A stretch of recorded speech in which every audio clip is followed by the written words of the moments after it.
Okay, we'll go ahead and get started. So welcome to this presentation by Autodesk, and hope you're having a good experience here at IMTS on day 3. So my name is Bob Yancey. I am the Director of Business Strategy for Manufacturing, and so in that role, part of my responsibility is to look at what the trends are in manufacturing, articulate those to our organization, but also to our customers and to the market to make sure that we're on the right track, and then providing direction to our software development group to make sure that we are aligning our priorities in meeting the current and future trends. So in this presentation, I'm going to start off by talking about the trends as we see them today, some of the key things that we see happening in the manufacturing industry, and then I will talk about what some of the gaps are that we see, what our plan is to address those gaps, and that what we have today in the product portfolio to address some of those gaps and point you to the direction of where we're going in the future. So we believe that the future of manufacturing is changing.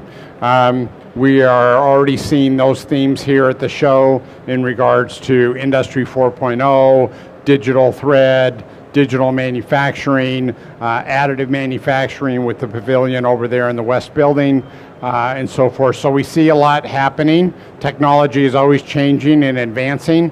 And so what does that mean for the manufacturing industry and the manufacturing professional? So we've got a few key trends that we are observing. So one is the means of production are changing. So more automated manufacturing methods, new manufacturing methods coming on the scene. So things like additive manufacturing, automated composite manufacturing for the aerospace industry. What additive manufacturing provides to us is the ability to design structures that we've never been able to consider in the past. But also some of the new technology is such that companies are starting to think maybe I could produce smaller volumes, get to market faster using these technologies where the cost curve has come down enough that it makes it interesting for me as a business. But also how additive could be leveraged in more traditional manufacturing. So can I use additive to create my tooling for injection molding, for example, or it's already been used in tooling and fixturing, okay? And then also a lot more in regards to robotics and automated processes for everything from material handling to the actual production of the part. Now, one of the things that means of production also implies is that where products are being manufactured is also constantly shifting. So this is just showing the automotive industry as an example. So this is the volume of vehicles where the colors represent different countries, okay? And then over here, this is market share. So you can see in the 1950s, the U.S. had the primary market share for automobile vehicle production. You look at it today, the U.S. is playing one of many, okay? In that you see the rise of Japan, China, and other countries there. The point that I want to emphasize with this chart is that we live in an age where manufacturing is more distributed.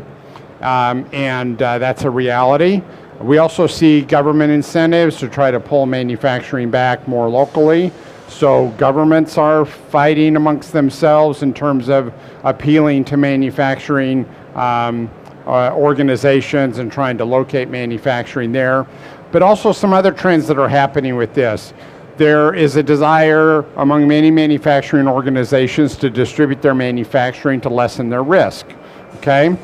Also to be able to manufacture closer to where the customer is. So if you want to be able to modify or customize the product for a particular market and can manufacture it in that local to that market, that's of interest.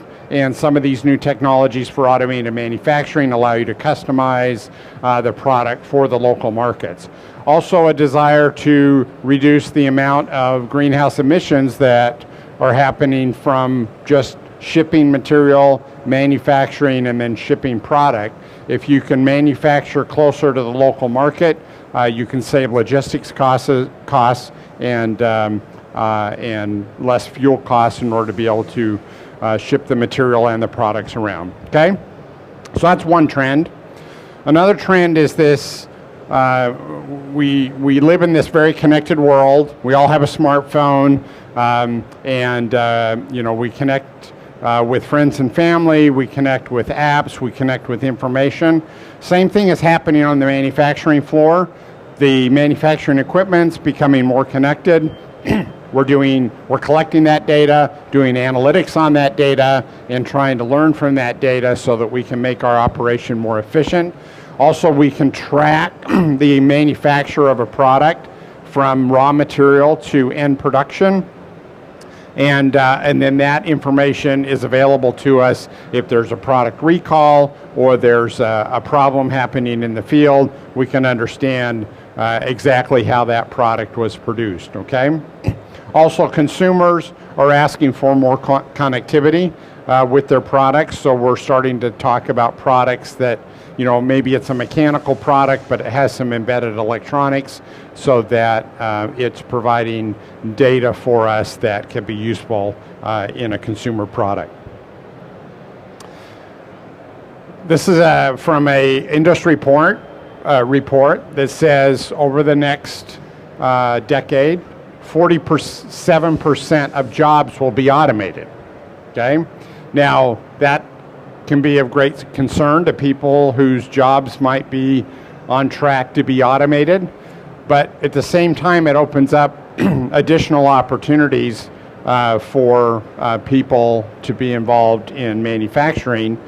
The nature of the manufacturing jobs is changing because a lot of automation. So rather than somebody actually sitting and operating an individual machine, might be operating a plant looking at data coming off a variety of machines. So it's a little bit different skill set. One of the examples that we use is that when ATMs came on the scene, there was a lot of doom and gloom among the banking employee base that, hey, my job's just been automated, there's no need for a bank teller anymore, and but in reality, what it did is it freed up the banks to be able to offer higher value services. So the same thing can happen in manufacturing. As we automate more routine, mundane tasks, then it frees up the organization to be able to do higher value operations that either can be manifested in higher value products or differentiated operations. The other thing that automation is doing is that it's allowing individual entrepreneurs to actually come up with an idea, design a product, and make that product, okay? So you see all these crowdsourcing operations now, so automation really does open up the opportunity for a lot of people to be able to get into product development where they might have been restricted in the past because of the high capital investment required to be able to do that. Ideally, where we want to go as an organization is this idea that we call push-button manufacturing, okay? Many of you remember the days when if you wanted to get a color brochure printed, you actually had to go to a typesetter, to a print press, and there was a lot of expertise done in order to be able to do that. Today, we can just create a document on the computer in full color, press a button, and it gets printed, and it looks just like it does on the screen, okay? We believe that same opportunity exists in many areas of manufacturing, not all areas, where you can design something on the screen in 3D, decide this is how I'm going to manufacture it. Maybe I want to CNC cut it, maybe I want to additively manufacture it, maybe I want to cast it, and literally push a button and it can be manufactured or sent to a service bureau who can manufacture it for you, okay? The third trend is this changing nature of work. So I alluded to this early with more automation. It's not that jobs are being replaced, but jobs are moving in different directions, and the skill sets required for manufacturing jobs of the future are changing. This was an interview that Tim Cook did with 60 Minutes last year, and the question was asked to him, so you manufacture all your products in China, and so you've taken away all these jobs that could be in the US or in Europe to be able to do that, and so it sounds like you're just going to China because of low cost. And Tim's response was kind of interesting, as he said, initially we went over there for cost, but now we go over there for expertise, okay? Because China has a lot of expertise in really large volume consumer product manufacturing, okay? So it highlights that the changing nature, there is a changing nature of work, and the work is going to go to where the expertise lies. So as we develop expertise in a certain area, then we have an opportunity to be able to access that work wherever it might come from globally. There's some things that Autodesk is doing to address this changing nature of work. So we recognize that increased automation is here to stay, and so what can we do in order to be able to help enable that automation on the manufacturing floor? We also understand that there's this connected equipment, so the manufacturing equipment is connected and it's collecting data. So how can we better leverage that data with our expertise in cloud computing and machine learning? And then we are heavily investing in education. So we have partnered up with organizations to be able to train the existing manufacturing workforce for the types of skills that are needed in the future. Ideally, where we see this is when you look at a product development process, there are a number of stages, there's a number of data flows, there's a number of software applications that are used, there's a number of data formats, and most importantly, there are a number of professionals that are involved in the product development process. The gap that we see is that as data flows through to the different professionals that are involved in this, data is lost. We often never capture the context of the data, so we don't understand why the industrial designer made the decisions they made down here when we're actually programming the manufacturing equipment, so that if we have an idea for doing something that could reduce the cost of manufacturing, we don't understand what the implications of that decision might be because we don't have access to the context of why the decision was made the way it was, okay? So one of the things that we want to do is we want to connect the data, and we want to be able to allow any professional in the product development process to be able to have access to the data that they need in the format that they need it, and in a timely manner, that they don't have to go searching for the data. So an example is that a product designer should have some access and visibility into the manufacturing options that are available and what the implications of design decisions are on the manufacturing cost, method, material, okay? Likewise, a manufacturing engineer, when they are looking at the design and contemplating manufacturing or design changes that could aid the manufacturing process, they need to have the context of the design decisions and understand, if I make a change, will this impact the performance requirements that were set for the part? So the data needs to flow in all directions. And so the platform that Autodesk has chosen to be able to connect design to manufacturing is what we call Fusion 360. It's a product that's been out there for a few years. It's a cloud-enabled product that connects design to manufacturing. So you can do concept development, you can do machining setup. It's got a full CAM capability in there. We've got analysis in there, and it's in a fully collaborative environment so that an engineer, designer, technician, anywhere in the world can get access to the data that they need in order to be able to make the right decisions, even if the person that created that data isn't necessarily available at that time because of a time zone difference or some other reason, okay? Another key part of Fusion 360 is generative design, which I'm going to talk about next.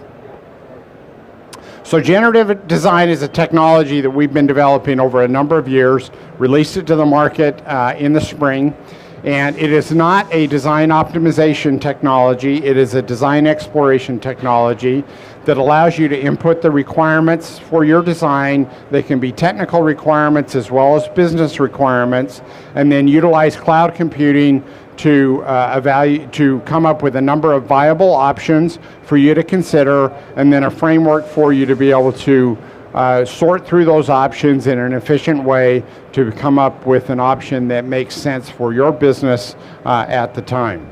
Okay? So again, it's not a design optimization tool. The design optimization tool says, I'm going to put all the requirements in, and then you give me the optimal design. So it's giving you a single answer.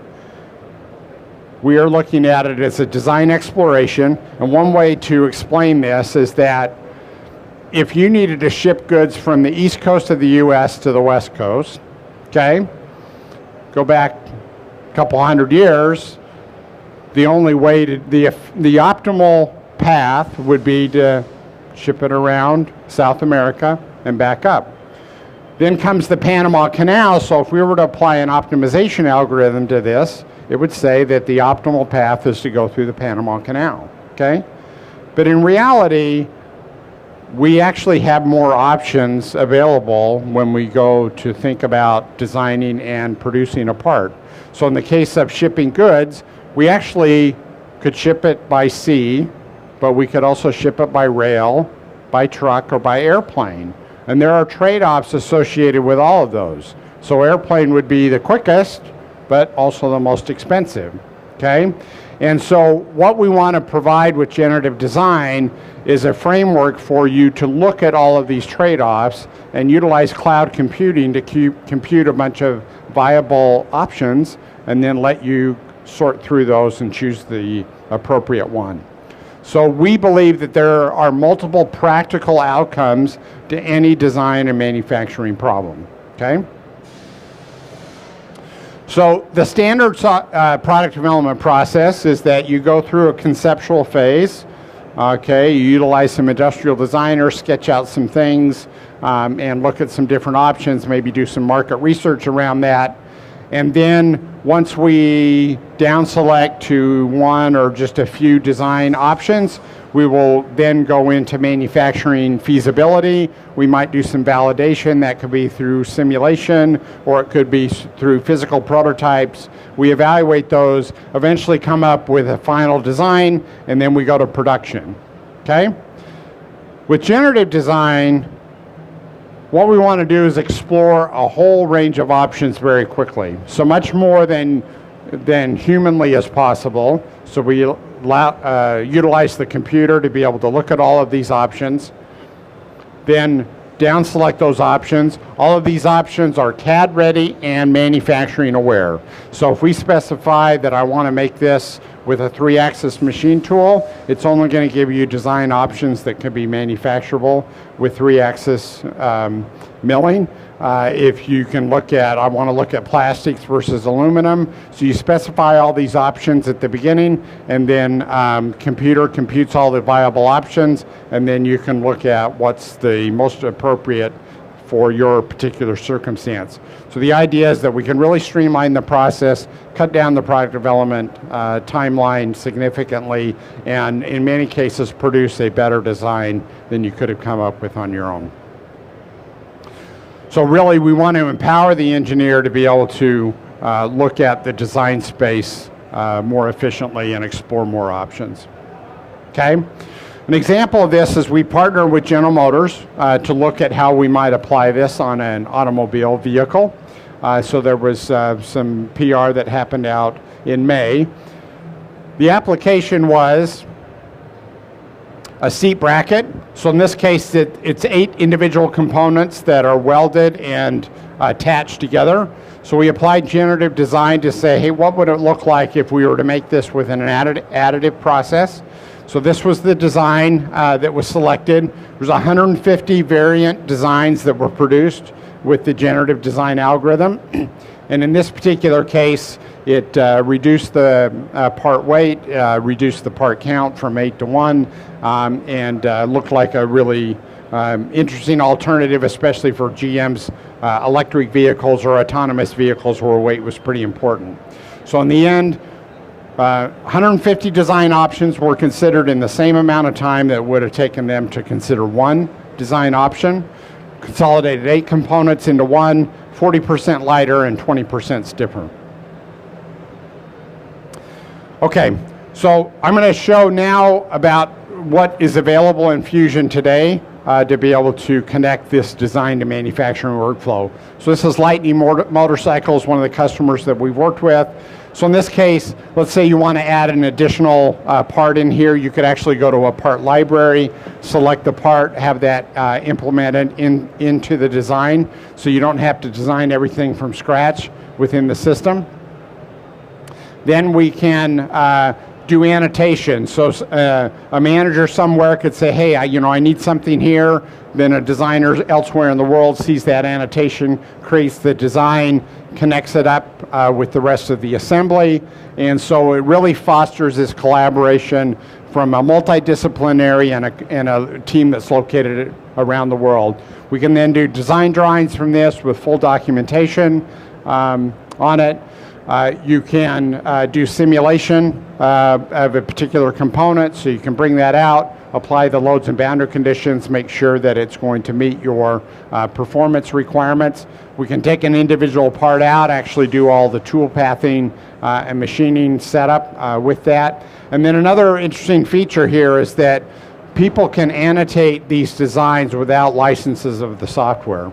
So anybody in the world can basically, so somebody from marketing, finance could look at the design, actually make some notes on this to say, hey, could you change the shape of this, or this might be a problem with the supply chain because aluminum's gotten really expensive. Could you explore some other materials on this, and so forth, and then that can be communicated back to the designer. Now, within Fusion 360, we also have the workspace to be able to set up a generative design, okay? So in this case, we're going to take this component again, take the component out, look at all the attachment points for the component. We can apply the loads and boundary conditions at those attachment points. We can also then specify what the objective is, in this case minimize mass, look at the different manufacturing options that we want to consider. You can also specify the different materials you want to consider, and then it produces a number of design options. You can go and interrogate any one of those, get some more detail on that. You can look at it in graphical format, plotting different aspects like weight versus stiffness, for example. And then as you down select and get the design that you want, you can output that design. It's output in CAD format, so you can bring it right back into Fusion 360 and fully edit that design here. So it's not an STL file, it's not some tessellated geometry that's difficult to work with. So in this case, here's the design we brought in. We want to actually modify this, so we bring that area up. And then we could go and do a simulation to make sure that structurally it's still going to perform and that there isn't going to exceed any of the material requirements for the individual component. We can then go in and say, I'm going to additively manufacture this, so bring it into the additive manufacturing workspace, get it oriented in the build volume, look at support structures. If it's going to be metals, we can select the machine, select the material, and then actually do a simulation of the build to see if there's going to be any issues with residual stress or distortion or recoder interference on this. And then once we print the part, we can actually do all the finished machining on this within Fusion 360 and here we have the finished component. So we actually have this component over at our booth, so I invite you to come over and take a look at it, and you can see all the machine parts and the additively manufactured parts. We also have specialty products that are for higher end operations, and those are being integrated with Fusion so that you can flow the data from Fusion out to the specialty products. So Power Mill, which is our 5-axis machining capability. So in this case, here's the part. We can then do all of the machining operations set up in Power Mill for that part. We can also do the inspection planning using Power Inspect, the inspection worksheet, look at the metrology results.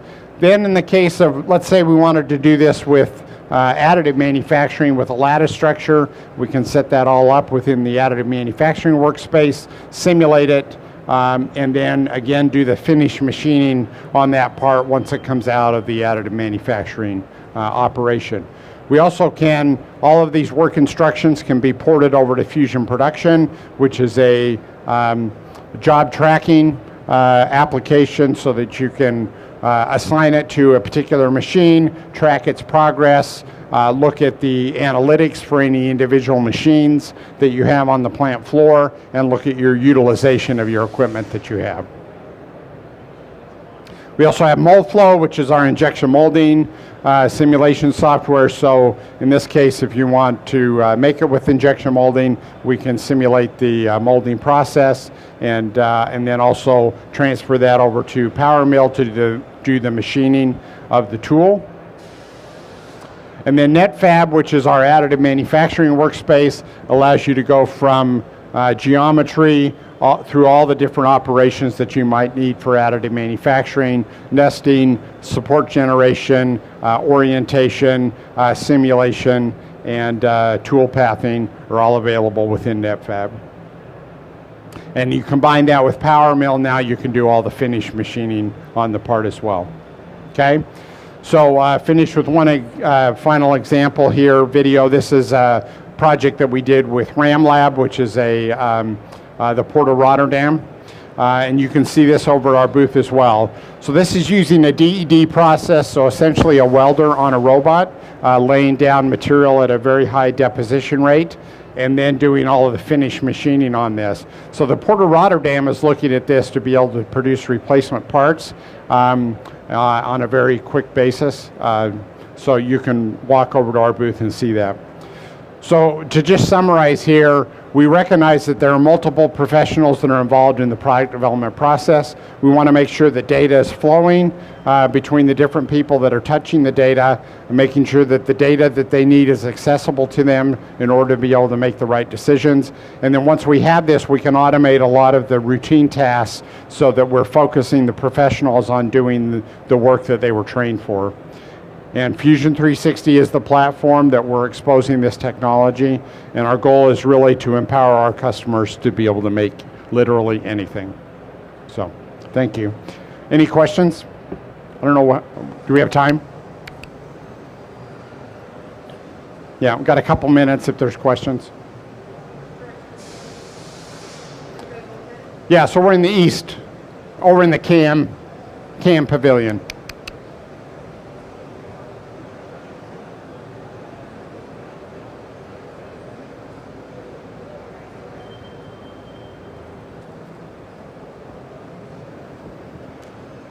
Do you have a sense for how many companies are using the generative design at this time?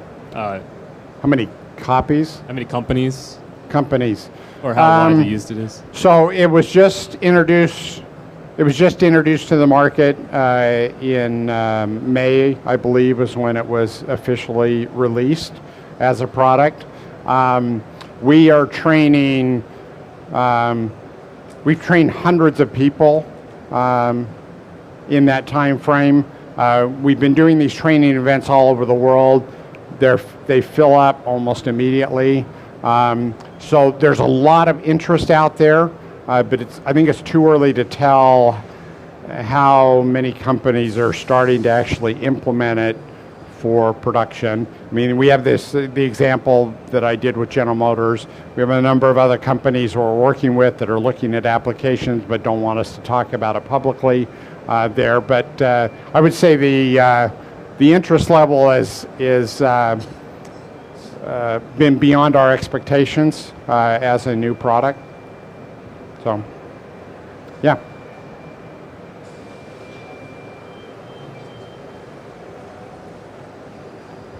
Well, let me make one other comment on generative design. So, a lot of the companies that we're working with are very familiar with topology optimization and have been using that for a number of years. And so I've asked many of them saying, okay, so what's unique about generative design that is getting their interest?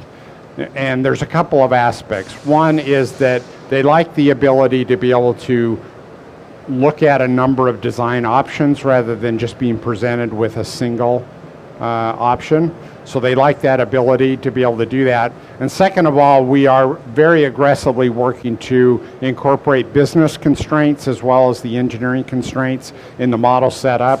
So they're looking at it as a way to really help in their overall product development decision-making process rather than just an engineering application. Yeah.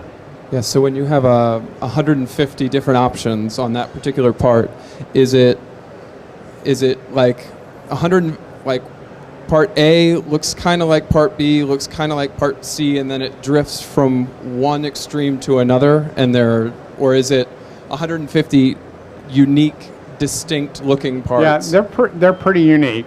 Okay.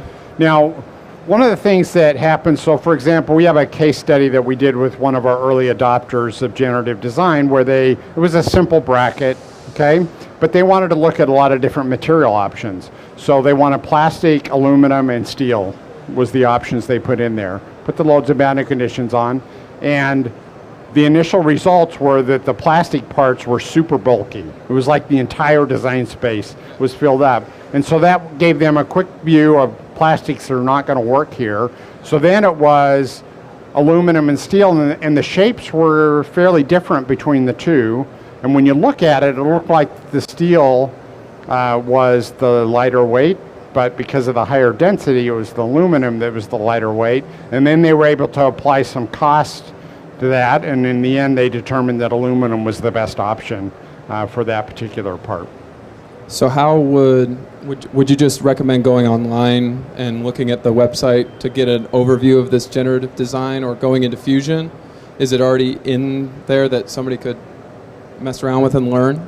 Yeah, so it's already available. Welcome to come by our booth and get a more in-depth on that, but yes, it's available to the market.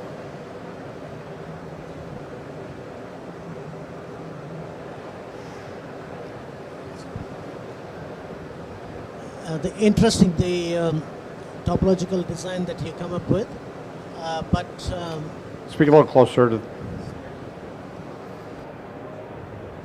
No, I think it was on. Just can you hear me? There you go. Yeah, right. It's better. Once the topologically optimized design is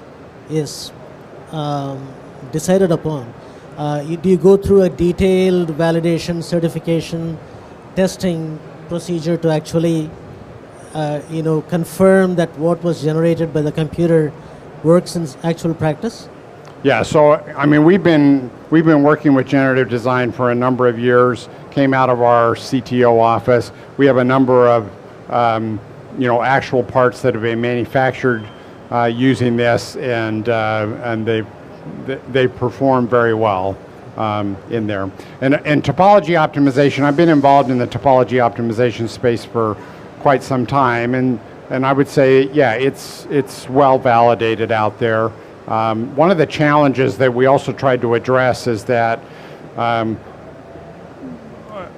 often generative design and topology optimization, it's best utilized early in the design process, but there's a lot of work with existing tools on the market to go from the results into CAD, and so we really focused on solving that problem. And that's another feedback we're getting from these early adopters is that, wow, if I don't have to create the CAD, then I can really start using this early on, because then as things progress, loads, boundary conditions may update, requirements may update, I'm not wasting a bunch of effort and having to start over. Thank you. I love the push towards collaboration. I think that's fantastic. One of the things you mentioned was part of this generative design was leveraging machine learning in the cloud. Is this an Autodesk cloud, or are you leveraging one of the larger? So everything we do on the cloud is through Amazon Web Services. Okay. That's our partner for all of our web.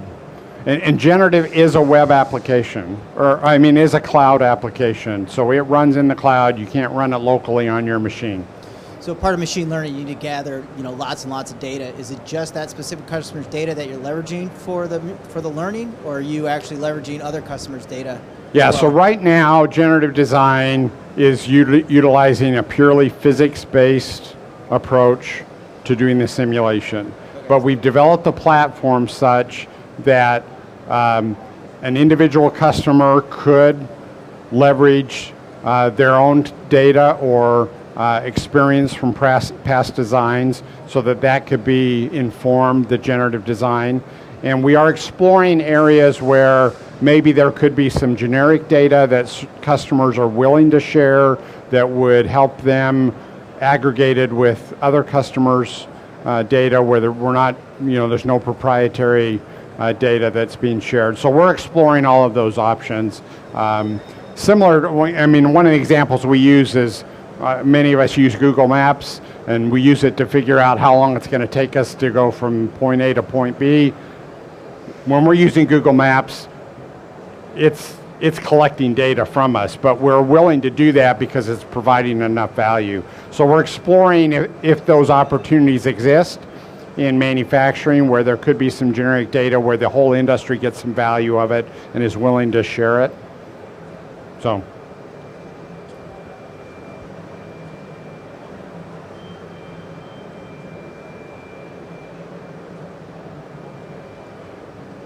Okay, great.